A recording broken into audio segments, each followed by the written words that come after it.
ಪಿತೃವಾಕ್ಯ ಪರಿಪಾಲನೆಯು ಎಷ್ಟು ಸಂತೋಷದಾಯಕವಾಗಿದೆಯಲ್ಲವೇ ಲಕ್ಷ್ಮಣ?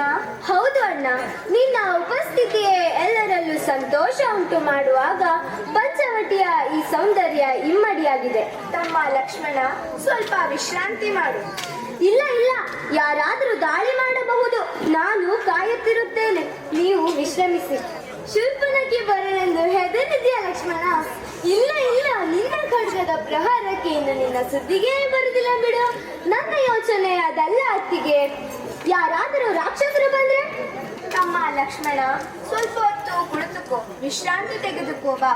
ಹಾಗೆ ಆಗಲಿ ಅಣ್ಣ.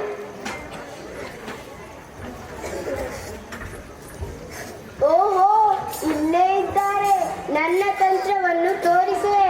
ಆಹಾ, ಸರಿಯಾಗಿ ಸಿಕ್ಕರು.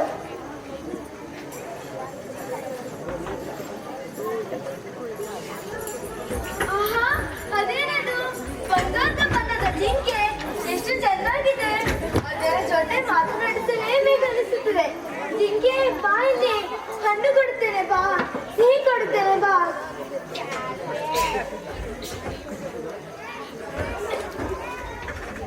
ಆರ್ಯ, ನನಗೆ ಆ ಜಿಂಕೆಯನ್ನು ತಂದು ಕೊಡುವಿರಾ?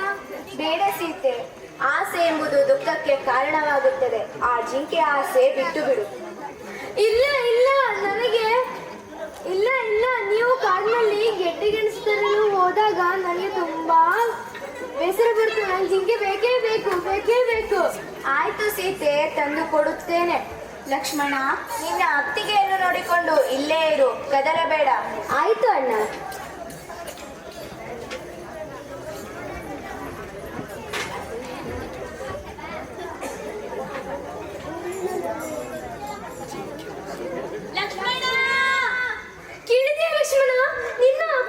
ನಿನ್ನ ಅಣ್ಣ ಅಪಾಯಕ್ಕೆ ಸಿಲುಕಿದ್ದಾರೆ. ಅಣ್ಣನ ಧ್ವನಿ ಅಂತಿದೆ. ನನಗೆ ತುಂಬಾ ಭಯವಾಗುತ್ತದೆ. ಹೋಗು ಲಕ್ಷ್ಮಣ, ಹೋಗು. ಹೆದರಬೇಡಿ ಅತ್ತಿಗೆ. ಸಾಕ್ಷಾತ್ ಶ್ರೀಮನ್ ನಾರಾಯಣ ಸ್ವರೂಪನಾದ ನನ್ನ ಅಣ್ಣನಿಗೆ ಯಾವುದೇ ತೊಂದರೆಯಾಗುವುದಿಲ್ಲ. ಇಲ್ಲ ಇಲ್ಲ, ಬೇಗ ಹೋಗು ಲಕ್ಷ್ಮಣ, ಹೋಗು. ನನಗೆ ತುಂಬಾ ಭಯ ಆಗ್ತಿದೆ. ಹೋಗು ಲಕ್ಷ್ಮಣ, ಹೋಗು. ಆಯ್ತು ಅತ್ತಿಗೆ, ಆದರೆ ಒಂದು ವಿಷಯ. ನೀವು ಯಾವುದೇ ಕಾರಣಕ್ಕೂ ಈ ಕೆರೆಯನ್ನು ದಾಟಬೇಡಿ. ನಾನಿನ್ನು ಹೋಗಿ ಬರುತ್ತೇನೆ.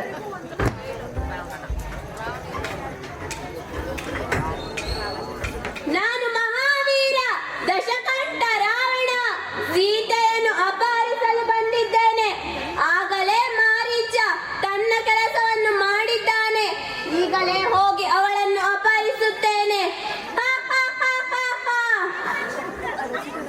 ಅರೆ, ಇದೇನಿದು? ನೆಲಕ್ಕೆ ಪಾದ ಮೆಟ್ಟಿದೊಡನೆ ನಖಶಿಕಾಂತಾರ ಬೆಂಕಿ ಆವರಿಸಿತ್ತಲ್ಲ. ಇದು ಯಾವ ಮಾಯಾವಿಯ ಕೈವಾಡವೋ? ಇರಲಿ, ಈ ರಾವಣನ ಬಳಿ ಇದಕ್ಕೂ ಮೀರಿದ ಉಪಾಯವಿದೆ. ಭವತಿ ಭಿಕ್ಷಾಂದೇಹಿ, ಭವತಿ ಭಿಕ್ಷಾಂದೇಹಿ, ಭವತಿ ಭಿಕ್ಷಾಂದೇಹಿ. ಪೂಜ್ಯರೇ, ಹೀಗೆ ಬನ್ನಿ. ಬಾಲೆ, ನಾವು ಸರ್ವಸಂಗ ಪರಿತ್ಯಾಗಿಗಳು, ಹಾಗೆಲ್ಲ ಒಳಗೆ ಬರುವುದಿಲ್ಲ. ನಿನ್ನ ಭಿಕ್ಷೆ ಏನಿದ್ದರೂ ಇಲ್ಲಿಯೇ ತಂದು ಹಾಕು. ಆದರೆ ಲಕ್ಷ್ಮಣನಿಗೆ ದಾಟಬೇಡಂತಿದ್ದಾನಲ್ಲ. ಬಾಲೆ, ನಿನಗೆ ಭಿಕ್ಷೆ ನೀಡುವ ಮನಸ್ಸಿಲ್ಲ. ಹಾಗೆ ಹೇಳಿಬಿಡು. ನಾನು ಬಂದ ದಾರಿಗೆ ಸುಂಕವಿಲ್ಲವೆಂದು ಹೊರಟು ಬಿಡುತ್ತೇನೆ. ಕ್ಷಮಿಸಿ ಪೂಜ್ಯರೇ, ಕ್ಷಮಿಸಿ. ಇದೇನ ನಿನ್ನ ತಂದೆ ತಾಯಿ ಹೇಳಿಕೊಟ್ಟ ಒಳ್ಳೆಯತನ? ಇರಲಿ ಬಿಡು, ನಾನು ತೆರಳುತ್ತೇನೆ. ನಿಲ್ಲಿ ಪೂಜ್ಯರೇ, ನಿಲ್ಲಿ, ನಾನೇ ನಿಮ್ಮಲ್ಲಿಗೆ ಬರುತ್ತೇನೆ.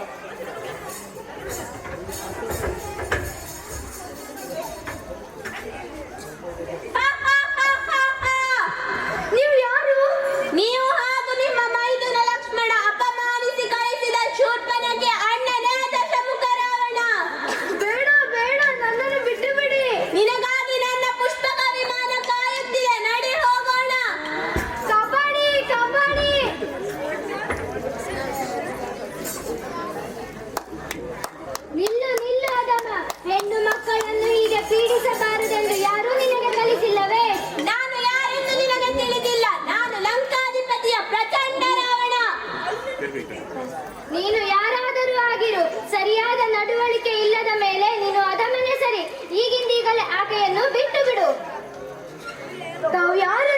ಒಳ್ಳೆಯದು.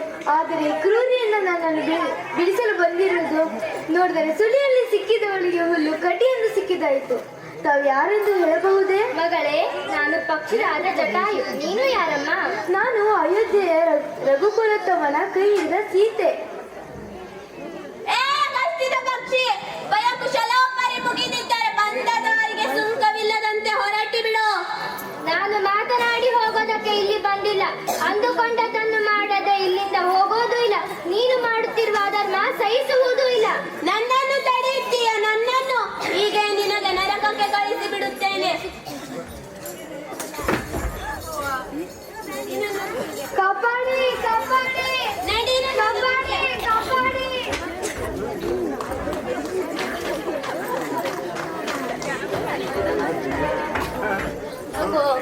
ಅಗೋ, ಯಾರೋ ಬಿಲ್ಲು ಹಿಡಿದುಕೊಂಡು ಬರುತ್ತಿದ್ದಾರೆ.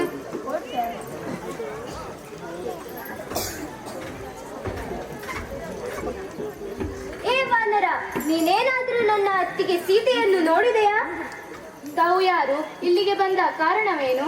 ನಾವು ಅಯೋಧ್ಯೆಯ ರಾಜಪುತ್ರರು. ನಾನು ಲಕ್ಷ್ಮಣ, ಇವನು ನನ್ನ ಅಗ್ರಜ ರಾಮಚಂದ್ರ. ಹಾ, ರಾಮನೇ? ದಶರಥ ಪುತ್ರ ಶ್ರೀರಾಮನೇ? ತಾವು ಯಾರು? ನಾನು ತಮ್ಮ ಪಾದ ಸೇವಕ ಅಂಜನಿ ಪುತ್ರ ಹನುಮಂತ. ಯಾರೋ ನನ್ನ ಅತ್ತಿಗೆ ಸೀತೆಯನ್ನು ಹೊತ್ತೊಯ್ದಿದ್ದಾರೆ. ಆಕೆಯನ್ನು ಹುಡುಕುತ್ತಾ ನಾವಿಬ್ಬರು ಇಲ್ಲಿ ಬಂದಿದ್ದೇವೆ. ನಿನಗೇನಾದರೂ ತಿಳಿದಿದೆಯೇ ಹನುಮಂತ? ಯೋಚಿಸಬೇಡಿ, ಇನ್ನು ಮುಂದೆ ನಿಮ್ಮ ಕಾರ್ಯದಲ್ಲಿ ನಾವೆಲ್ಲರೂ ಸಹಾಯ ಮಾಡುತ್ತೇವೆ. ಹಾ, ಹೌದೇ? ಆದರೆ ಅದಕ್ಕಿಂತ ಮುಂಚೆ ನಿಮ್ಮಿಂದ ಒಂದು ಸಹಾಯವಾಗಬೇಕು. ಯಾರು ಈತ ವಾನರರ ರಾಜ ಸುಗ್ರೀವ. ತನ್ನ ಅಣ್ಣನ ಕಪಟದಿಂದ ರಾಜ್ಯ ಕಳೆದುಕೊಂಡು ಕಾಡು ಮೇಡು ಅಲೆಯುತ್ತಿರುವ ಮೇಧಾವಿ. ಶ್ರೀರಾಮಚಂದ್ರ, ನಾನು ನಿಮ್ಮಲ್ಲಿ ಆಶ್ರಯ ಬೇಡಿ ಬಂದಿದ್ದೇನೆ. ನನ್ನ ಅಣ್ಣ ಆ ಕ್ರೂರಿ ವಾಲಿಯನ್ನು ಕೊನೆಗಾಣಿಸಿ ನನ್ನ ರಾಜ್ಯ ನನಗೆ ಮರಳಿಸಿಕೊಡು ದೇವ. ಇದು ನಾನು ನಿಮ್ಮಲ್ಲಿ ಬೇಡುತ್ತಿರುವ ಭಿಕ್ಷೆ. ಹೇಳು ಸುಗ್ರೀವ, ಆಶ್ರಯ ಬೇಡಿ ಬಂದಿರುವವರಿಗೆ ಅಭಯ ನೀಡುವುದು ನಮ್ಮ ಧರ್ಮ. ಶ್ರೀರಾಮಚಂದ್ರ ಪ್ರಭುಗೆ ಜಯವಾಗಲಿ. ಶ್ರೀರಾಮಚಂದ್ರ ಪ್ರಭುಗೆ ಜಯವಾಗಲಿ. ಮಾತಿನಂತೆ ಶ್ರೀರಾಮ ವಾಲಿಯನ್ನು ಕೊಂದು ಸುಗ್ರೀವನಿಗೆ ಪಟ್ಟ ಕಟ್ಟಿದನು. ಸುಗ್ರೀವನು ತನ್ನ ಮಾತಿನಂತೆ ವಾನರರನ್ನು 4 ದಿಕ್ಕಿಗೂ ಕಳುಹಿಸಿದನು.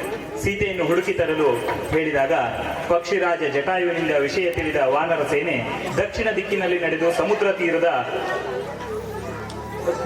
ತೀರ ಸೇರಿ ಹನುಮಂತ ಸಮುದ್ರವನ್ನು ದಾಟಿ ಲಂಕಾದಹನ ಮಾಡಿ ಬಂದು ರಾಮನಿಗೆ ಎಲ್ಲ ವಿಷಯಗಳನ್ನು ಹೇಳಿದ.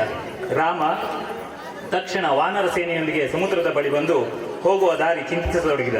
ವಾನರರು ಸೇತುವೆ ನಿರ್ಮಾಣ ಮಾಡಿದರು ಹಾಗೂ ರಾಮ ತನ್ನ ಸೇನೆಯೊಂದಿಗೆ ಲಂಕೆಯನ್ನ ತಲುಪಿದ. ಮುಂದಿನ ದೃಶ್ಯ ತಮ್ಮ ಮುಂದೆ.